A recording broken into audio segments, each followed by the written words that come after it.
ADGP Chandrashekhar ಕೇಸಲ್ಲಿ ಕೇಂದ್ರ ಸಚಿವ ಕುಮಾರಸ್ವಾಮಿಗೆ ಹೈಕೋರ್ಟ್ ಮಧ್ಯಂತರ ರಿಲೀಫ್ ವಿಸ್ತರಿಸಿದೆ. ಮುಂದಿನ ವಿಚಾರಣೆಗೆ ಬಲವಂತದ ಕ್ರಮ ಕೈಗೊಳ್ಳುವಂತಿಲ್ಲ, ಎಫ್ಐಆರ್ ಆಧರಿಸಿ 10 ವರ್ಷ ಹಳೆಯ ನಿರೀಕ್ಷಣಾ ಜಾಮೀನು ರದ್ದುಪಡಿಸುವಂತೆ ಎಸ್ಐಟಿ ಕೇಳುವಂತಿಲ್ಲ ಅಂದಿದೆ. ಇಷ್ಟು ದಿನ ಎಸ್ಐಟಿ ಯಾಕೆ ಸುಮ್ಮನಿತ್ತು ಅಂತ ಪ್ರಶ್ನಿಸಿದೆ. ವಿಚಾರಣೆ ಮುಂದಿನ ವಾರಕ್ಕೆ ಮುಂದೂಡಿಕೆಯಾಗಿದೆ.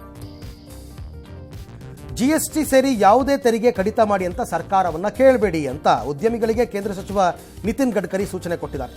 ಬಡವರ ಕಲ್ಯಾಣಕ್ಕಾಗಿ ಸರ್ಕಾರಕ್ಕೆ ದುಡ್ಡಿನ ಅಗತ್ಯ ಇದೆ ಅಂತ ಗಡ್ಕರಿ ಹೇಳಿದ್ದಾರೆ.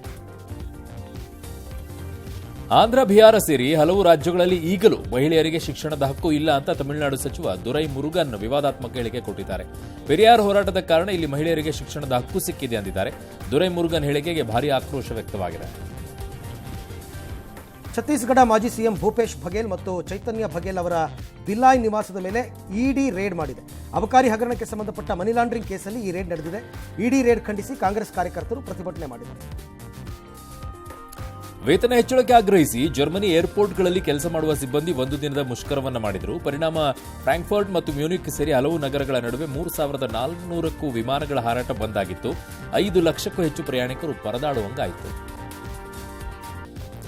ತೆಲುಗು ರಾಜ್ಯಗಳಲ್ಲಿ ಸಂಚಲನ ಮೂಡಿಸಿದ್ದ ಪ್ರಣಯ್ ಹತ್ಯೆ ಕೇಸ್ ವಿಚಾರಣೆ ನಡೆಸಿದ ನಲ್ಗೊಂಡ ಕೋರ್ಟ್ ತೀರ್ಪು ನೀಡಿದೆ.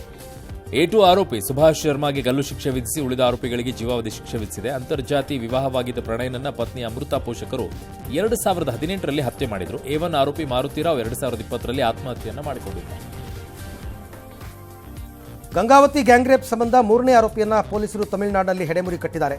ಬಂಧಿತರು ಹಗಲಲ್ಲಿ ಗಾರೆ ಕೆಲಸ ಮಾಡಿಕೊಂಡು ರಾತ್ರಿ ಹೊತ್ತಲ್ಲಿ ಕಂಡಿದ್ದನ್ನು ದೋಚ್ತಾ ಇದ್ರು ಅಂತ ಗೊತ್ತಾಗಿದೆ. ಹಂಪಿ ಸುತ್ತಮುತ್ತಲ ರೆಸಾರ್ಟ್ ಮಾಲೀಕರ ಜೊತೆ ಎಸ್ಪಿ ಸಭೆ ನಡೆಸಿ ಅಕ್ರಮ ಚಟುವಟಿಕೆಗಳಿಗೆ ಆಸ್ಪದ ಕೊಡಬೇಡಿ ಅಂತ ಎಚ್ಚರಿಕೆ ಕೊಟ್ಟಿದ್ದಾರೆ.